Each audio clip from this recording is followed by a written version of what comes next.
بسم اللہ الرحمن الرحیم. السلام علیکم.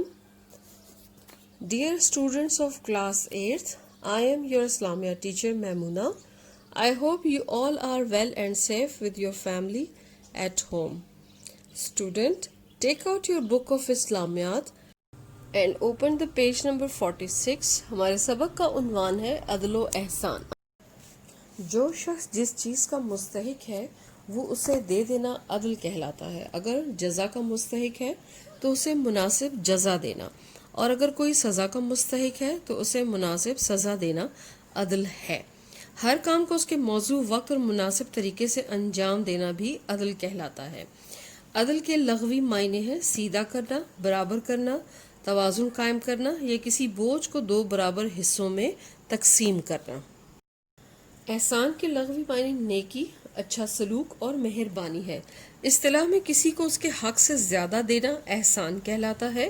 بھلائی کرنے والے کے ساتھ اس سے بڑھ کر بھلائی کرنا اور برائی کرنے والے کے ساتھ بھی بھلائی کرنا احسان کہلاتا ہے. کسی کو مشکل پریشانی میں مبتلا دیکھ کر اس کی مدد کرنا احسان ہے. کسی نے آپ کے ساتھ برا سلوک کیا ہے، برے اخلاق سے پیش آیا ہے، آپ کو مالی نقصان پہنچایا ہے، لیکن جب آپ کو موقع ملا تو آپ نے بھلائی کے ساتھ اس کا جواب دیا.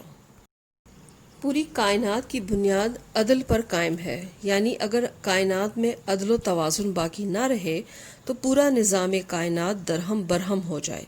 اللہ تعالیٰ کی اہم صفت عادل ہونا بھی ہے. اللہ تعالیٰ خود بھی عادل ہے اور مخلوق کو بھی عدل و انصاف کرنے کا حکم دیتا ہے. جیسے قرآن پاک میں سورہ انعام میں اللہ تعالیٰ فرماتے ہیں، ترجمہ: اور تمہارے پروردگار کی باتیں سچی ہیں اور انصاف میں پوری ہیں. اسلام میں عدل و احسان کو بڑی اہمیت حاصل ہے. قرآن مجید میں اللہ تعالیٰ نے انفرادی اور اجتماعی طور پر عدل، معاشی، معاشرتی، قانونی، سیاسی، غرض یہ کہ عدل کے تمام پہلوؤں پر روشنی ڈالی ہے. اللہ تعالیٰ سورہ مائدہ میں ارشاد فرماتے ہیں، ترجمہ: اے ایمان والو، اللہ تعالیٰ کے لیے انصاف کی گواہی دینے کے لیے کھڑے ہو جایا کرو، اور لوگوں سے دشمنی کے عوض تم انصاف کو نہ چھوڑو. انصاف کیا کرو، یہی تقوی کے قریب ہے، اور اللہ سے ڈرتے رہو. کچھ شک نہیں کہ اللہ تعالیٰ تمہارے سب اعمال سے واقف ہے. ان آیات مبارکہ سے ہمیں عدل و انصاف کی اہمیت کا اندازہ ہو جاتا ہے، چونکہ مصلحت پرستی کو نظر انداز کر کے انصاف کی بالادستی کو یقین بنانا اہل ایمان کے لیے ضروری ہے، اور قرآنی آیات سے یہی حکم ملتا ہے.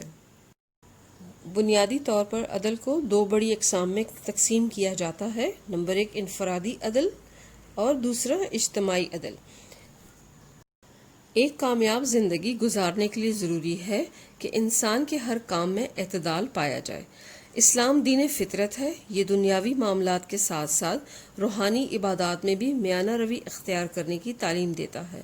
جہاں اس نے عبادات کا حکم دیا ہے وہاں کسب حلال کو بھی انسانی فریضہ قرار دیا ہے. یہ بات کہنے کا مقصد یہ ہے کہ جو عبادات ہم پر فرض ہوئی ہیں ہم انہیں بھی ادا کریں، اور اللہ تعالیٰ نے زندگی کے جو معاملات ہمارے سپرد کیے ہیں، جو ہم پر فرض کیے ہیں، وہ بھی ادا کریں، جن میں حلال روزی کمانا اور حقوق العباد ادا کرنا اہم ہے. حضور صلی اللہ علیہ وآلہ وسلم نے خود بھی عبادات میں میانہ روی اختیار فرمائی اور دوسروں کو بھی اس کی تلقین فرمائی. ایک دفعہ 3 اصحاب رسول صلی اللہ علیہ وآلہ وسلم نے عہد کیا.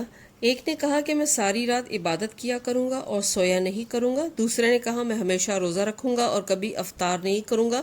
اور تیسرے نے کہا میں نکاح نہیں کروں گا. آپ نے انہیں اس روش سے منع فرمایا اور ارشاد فرمایا کہ میں رات کو عبادت کرتا ہوں اور سوتا بھی ہوں، روزہ بھی رکھتا ہوں اور افطار بھی کرتا ہوں، اور میں نے عورتوں سے نکاح بھی کیا ہے.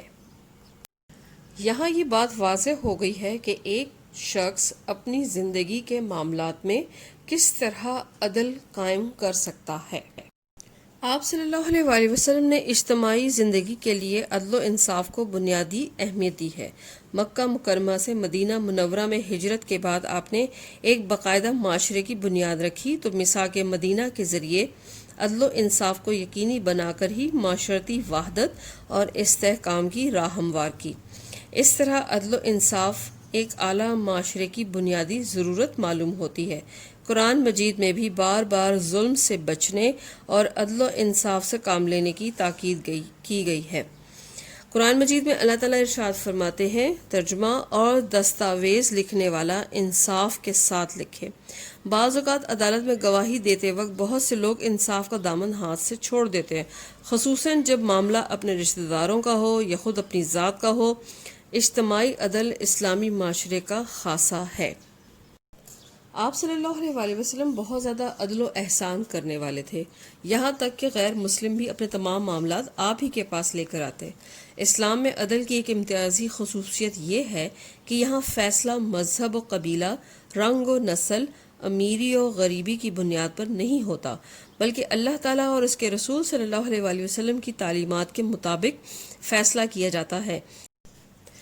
انصاف کے معاملے میں سب انسان برابر ہیں، چاہے کوئی مجرم ہو یا امیر، فقیر ہو یا مسکین، بڑے گھرانے سے تعلق رکھتا ہو یا چھوٹی ذات کا ہو، عدل و انصاف کے معاملے میں سب برابر ہیں۔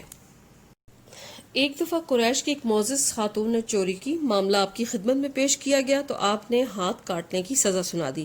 بعض صحابہ کرام نے سفارش کرنا چاہی تو آپ صلی اللہ علیہ وسلم ناراض ہوئے اور ارشاد فرمایا، پہلی قومیں اس لیے تباہ ہوئیں کہ جب کوئی بڑا آدمی جرم کرتا تو اسے چھوڑ دیا جاتا، اور اگر کوئی چھوٹا آدمی جرم کرتا تو اسے سزا دی جاتی۔ اس کے بعد فرمایا، اس ذات کی قسم جس کے قبضے میں محمد صلی اللہ علیہ وسلم کی جان ہے، اگر فاطمہ بنت محمد صلی اللہ علیہ وسلم بھی چوری کرتی تو میں اس کا بھی ہاتھ کاٹ دیتا۔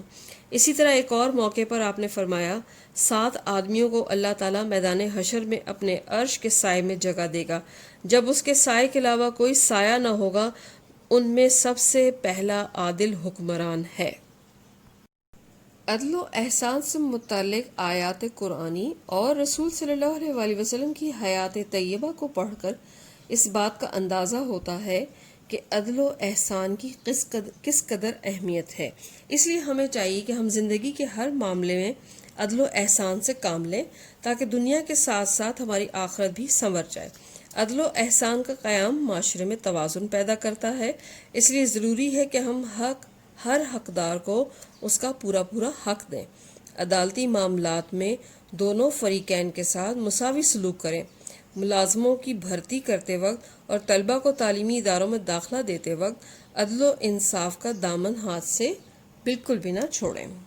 امید ہے کہ یہ سبق پڑھ کے آپ کو عدل و احسان کی اہمیت اور ضرورت کا اندازہ ہو گیا ہوگا۔ Thank you students. You should pray from Allah to keep us all safe from COVID-19. Stay home, stay safe. Allah Hafiz.